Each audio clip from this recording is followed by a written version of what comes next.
For a designer, inspiration lives everywhere, in nature, in people, even in the smallest moments. Design has always been an integral part of me. As long as I remember, I have always been drawn to beautiful spaces. It's something I eat, breathe, and live every day. Hi, this is Sunil Jasani, sharing with you a glimpse into my 30-year-long journey of shaping spaces.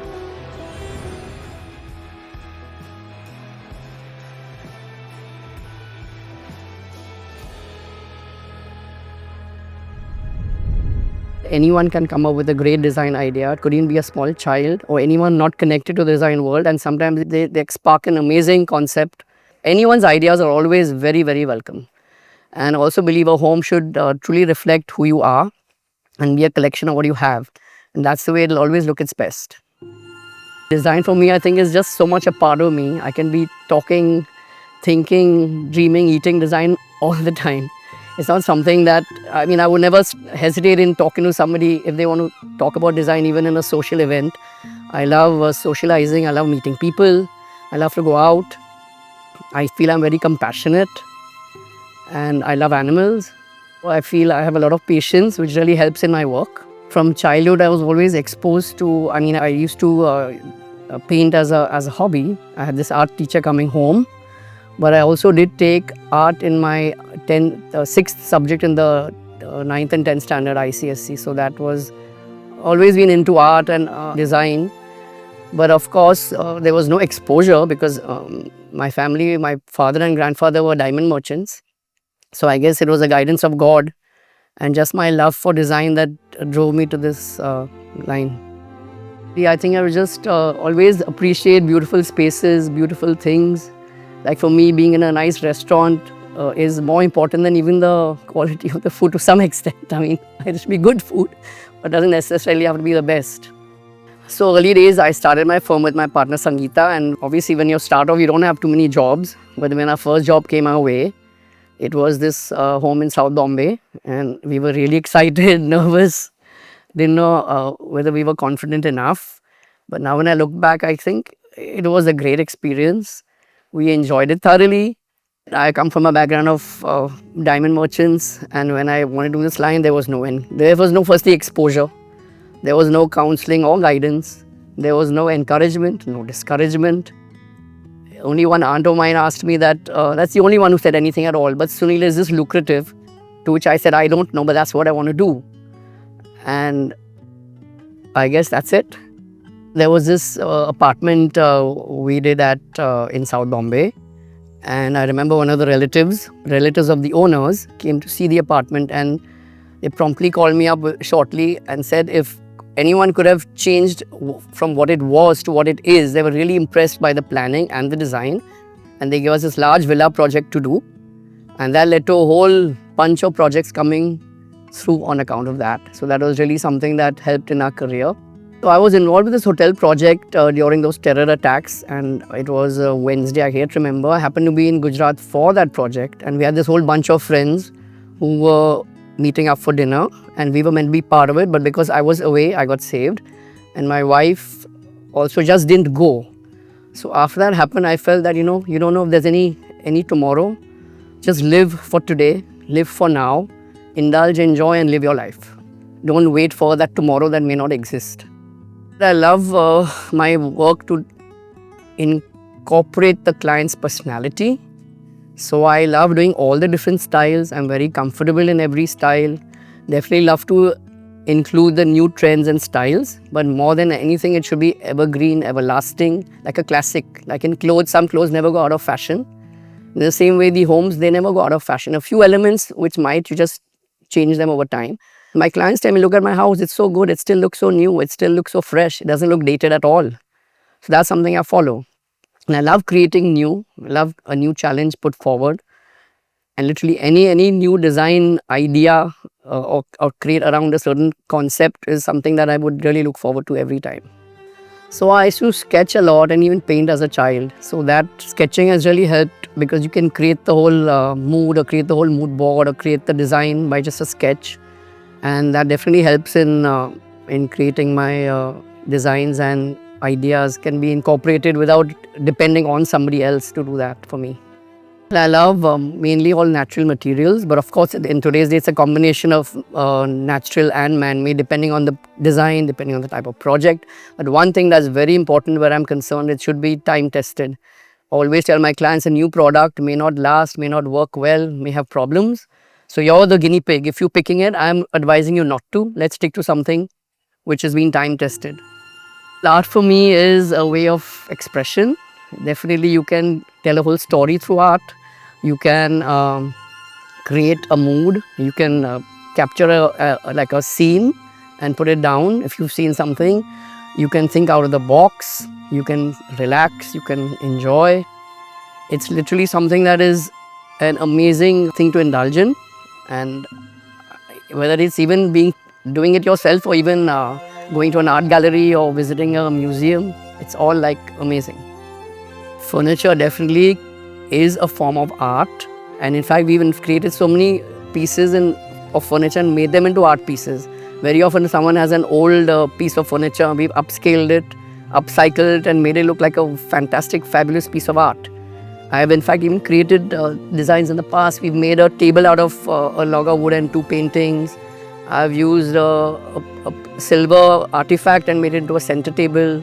We've even created a center table using an old doctor set and made that into a center table. A painting has created a wonderful ceiling.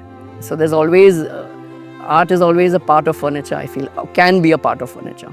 While selecting furniture for any space, it's always a combination of things. Firstly, the plan should be set correctly and the layout should be perfectly correct in terms of the proportion. Smaller space should always be made to look larger. Very often people put in furniture which is not in proportion to the space. And also, of course, if there's a certain theme or a certain look, it has to follow that theme. Furniture is something that you're using on a daily basis. It should obviously be comfortable, aesthetic, it should be proportionate. Sometimes furniture can be like handed over from somebody, like an old piece may have a story to tell, something how you bought from somewhere. Most of them should be comfortable items if you sit on, and some can be just creatively amazing looking, so bring in that kind of fusion look. But I just feel that functionality is also very, very important, and of course durability as well. When it comes to vintage and antique furniture, all these things work for me really well. Firstly, some of them antique pieces, of course, as you know, are over 100 years old. Vintage is anything between 20 and 99 years. Wonderful pieces of furniture you see over time are just not possible to replicate in today's day. Vintage also is amazing because we create a lot of elements and create a nice fusion look in the spaces we create. So we have done a home with a lot of vintage elements in it, and that's creating a wonderful vibe and gets a lot of appreciation. Comfort is very important in whatever one does. It should be functional, practical, comfortable, but a lot of traditional old school elements can be added in terms of artifacts, maybe in the structure, maybe a ceiling, maybe a piece of furniture, maybe an art piece, maybe a flooring, and those make a fabulous fusion and give a wonderful aesthetic. I come here quite often with clients, and even if we don't end up buying anything, I can just spend extra time here just because it's so beautiful. Firstly, I love old world charm. That's where all these pieces are set in. Plus, they have a wonderful collection of old world charm pieces, new pieces, and I mean, they're just exquisite. I mean, I just love coming to the store and always look forward to it if there's an appointment with a client. I mean, I've never really managed to come alone, but I would love to do that too. All the sections are wonderful because there's certain sections that have new stuff. Most of them have the old stuff and antique stuff. Some have, there's even an art gallery, which is all got artists' works on display. And I saw today there's even some sculptures in the gallery. So basically every space is different, every space is wonderful. I love restored monuments and structures. Even though I'm not a restoration architect, I would love to be involved with that. I am very good and very happy recycling, upscaling, modeling old pieces of furniture I enjoy doing it, and I know I can make an old piece look wonderful because it's not what everyone wants to do or enjoys doing. And that old piece that looked quite average or poor, I am confident I can make it look fabulous. Any of the monuments, any structures that I see getting restored, I'm literally very excited. I don't think it'll ever fade away. People are quite into some of their possessions. Of course, there's mixed bag, but that's never going to fade away. I mean, people appreciate old art and old modes and techniques of working. And personally, I love old stuff a lot, old elements. Obviously, everything doesn't have to be old, but you just incorporate it nicely with the new. And that creates a wonderful fusion. Next generation of the laborers don't want to do this line. And also interior work is happening all over the country, unlike how it used to be before, where it was mainly in the larger cities. And the number of laborers is reducing. So the costs are really going up because they're charging a lot. So I think the time is going to be there when it's going to become like the Western world, where everything's kind of more modular. Also, costs of materials are going up a lot. So that's pushing the cost of interiors very high, and doesn't always work. You know, our budgets kind of sometimes tend to go higher because of that. I used to paint earlier as well as a child. I've stopped, of course, don't do that anymore, but paintings is something always appealed to me. But all the modes of art appeal. But I do indulge in art, as in I do take a lot of photographs when I'm traveling. That is something I really enjoy. My kids always say you're like a Jap because you're always clicking all the time. And that also helps in creating a nice perspective of spaces. Also like visiting galleries, art galleries, museums, monuments. It's all connected, and every form of art appeals to me actually. A lot of trends, of course, I relate to as and when they come in, but it's not that you have to follow a trend blindly, because it should suit the space firstly, suit the personality of the client and our design aesthetic. But definitely it's always nice to incorporate either completely the new trend or partly. So of course the new trend of Japan look, which is very popular, I've been enjoying doing that. But I always feel that trends are not to be followed blindly for sure. It should also be such that has a durability in terms of design. It should be long lasting and evergreen. Even in clothes, how it's like you don't have to follow the latest trends. It's not like a conventionally dressed person can't be well dressed versus a trendily dressed person. And the trend you should relate to, not just go for it blindly just because it's a trend. If you don't relate to it, don't go for it. I have the ability of making any space look good, whether it's from a latest trend, an earlier trend, or even a traditional concept. The whole idea is to make a space look good, and anything and everything can look good if it's designed well and executed well. When we started our career, there was most of the ideas and concepts were more out of the head. Inspiration was more from things you see around you, elements and maybe nature and beauty, and just looking at concepts. But I do remember designing interesting tables, center tables, straight out of the head using creative elements. That is something I've done a lot, but I can't specifically remember what exactly was the first piece.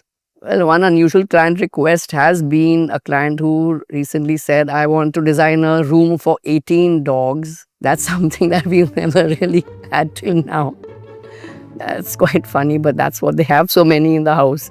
Of course, it's a villa, so that's, I guess they have the space. And also another client who is not funny, but said, I don't want anything carpentered. I don't want anything in the house made by a carpenter. You get me everything ready made. So literally we had to find and hunt for everything that was not made by or handmade or made by a carpenter. So that was something that worked out well. Of course, certain things you have to get made, like the structure in the shell, you may need a little bit of that carpentry work done. It's been a wonderful journey for sure of more than 30 years. I feel I've achieved a lot, and I'm very happy with the kind of jobs that have come my way and the clients I've had. We get a lot of repeat clients as well. And I feel the learning process never stops and never should. I feel the day I think I've learned it or know it all, that'll be the start of my downfall at least. That's what I truly believe. I'm looking forward to working for many, many more years, since I love creating, and that's something that I think is too much in my DNA. It's never going to stop. This is Sunil Jasani signing off to a better world that protects our nature for the future generations to lead a more sustainable life.